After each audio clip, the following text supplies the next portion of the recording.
just love this project because there's so many cool things you're learning that you don't even realize you're learning. You're going to learn about value, one of the elements of art, when we talk about the different colors and how we're going to make those. And then we've got lines and we've got contrast, and we even have some shape going on in there. So the first thing you're going to do is you're going to take your paper, you're going to trace this on here, and then you're going to make 3 or 4 more petals to finish this out. Now, we're going to start with some colors, and the first one we're going to start with is white. So you are going to take the white, and you're just going to follow your lines all the way around. Now, we are going to make tints and shades, which is talking about the hue of a color. So the hue of a color is just the solid color. Like this solid blue would be the hue. And now we're going to make tints and shades out of it. So tints, you add white. So then you're going to take a little bit of the color and you're going to put it in the white. And we'll add a tiny bit more. And you're going to get a very light color. So then you're going to follow along the edge here and go right off the edge of your paper. And you're going to follow along those petals that you made. Take it right off the edge. Now here you could see it in the green and in the purple and in the red. See how we went white, light pink, pink, and then the solid color. So we have white, light blue, and now we're going to make a little darker blue. So we're going to take a little bit more blue and we're going to add it into the white until we get a little bit darker tint. Then we're going to do the same thing.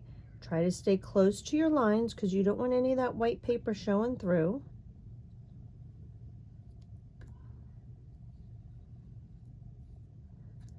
And again, go all the way off the edge of your paper. So now you've got white, a light tint, a little darker tint. Then you're going to wipe your brush off because now we want to use the solid color all by itself. So again, do the same thing, but this time with the solid color. And again, follow all your bumps.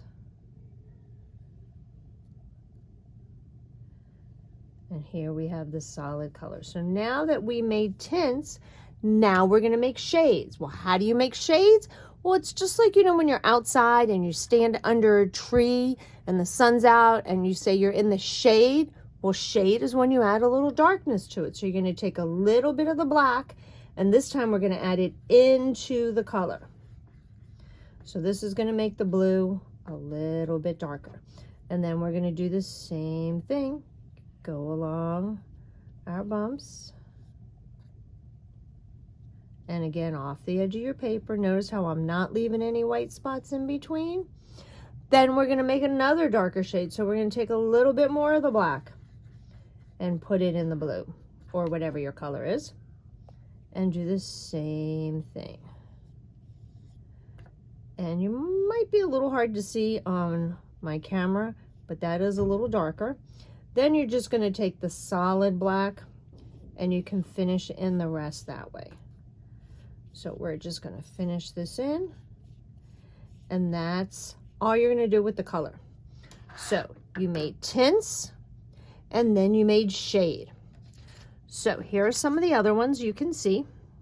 Now what you're going to do is you're going to do these sections here, and then we're going to Zentangle. And I love the Zentangle because we can see the contrast, and you have all these lines on here. So I'm going to give you this Zentangle book. You could always look up more online too. And they have the directions in here on how to do different Zentangles. And you're just going to follow those directions, and you're going to Zentangle all your spots in here. And then if you need the thicker marker, we'll do some of the spots with thicker, and then we're going to outline it. But you want to make sure you have some good contrast, some lighter spots, some darker spots, some movement, some depth. I cannot wait to see what yours turns out.